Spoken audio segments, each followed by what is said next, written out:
All right, today we're going over the only thing I found to help fix the pain and stiffness I was having in my neck, trap, even ran into my rear delt. And this one took a while to figure out. So if you're having any of these issues, you'll be glad you watched this video. And if you're sitting there thinking, well, this video isn't for me, I don't have any pain, let me ask you this.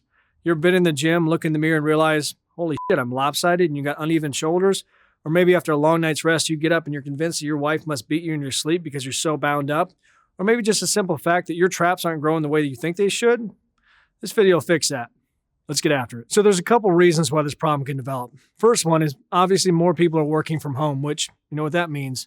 There's no reason to look professional, really no reason to put on pants. You can just eat flaming hot Cheetos all day and sit in the most awkward positions, allowing those shoulders to roll forward and put a strain on those traps. The second one happens in a split second. You could be training something like triceps, everything's going good, you're engaged, and you lose focus for a second, and then you strain one or both of them. And finally, what I think is the most common reason is early one morning, you're minding your own business, vigorously masturbating in the shower, and you go too hard in the paint. You end up hearing a popping noise, and you realize you're f***ed.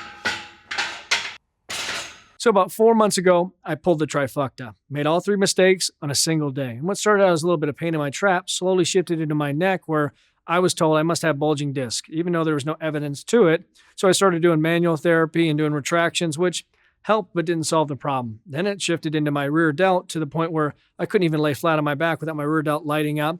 Then it got to the point where I wanted to kill everybody, where I got weakness on one side and it started to atrophy. And I'm not telling you this because I want you to care about me, because I barely care about me. I just want you to know that if your body's gotten this dysfunctional, there's hope. And I tried everything. Even the solution I'm about to show you, when I first integrated it, dismal results.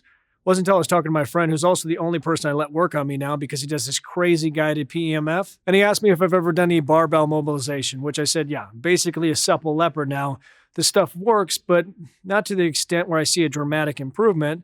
And then he asked how much weight I was using. And I obviously responded, not much because it hurts. And then he proceeded to stop the conversation, look around, look on his desk. And I was like, what are you looking for?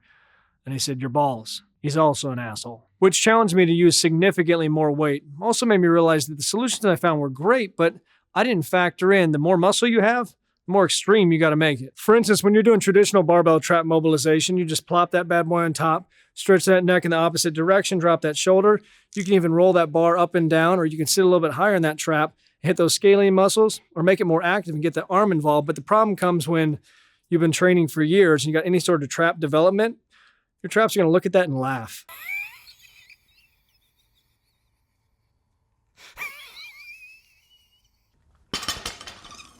So for me, the sweet spot's 225, which not everybody should do. I don't want high school kids across the world to hop underneath the bar and then shit their pants, or some old lady to get crushed. What it means is if you're having some of the issues I talked about before, or maybe when you go do a lat pull down, pull up, or even a press, you find that one of your shoulders hikes up, then you're going to use more weight than just the bar to force that trap to relax. And you could do this on either end of the bar, but I prefer to back up to the plate. That way I'm not limited by what I can do. If I want to get that arm involved, I can, if I don't piss my pants first. But I would start out by doing the easiest and then graduate to the hardest. The easiest being picking a point on that trap, standing up and holding it for 30 seconds. Now I like to push it against the rack so I don't drop it like an asshole. And make sure you drop that shoulder and even get that neck involved and stretch against it.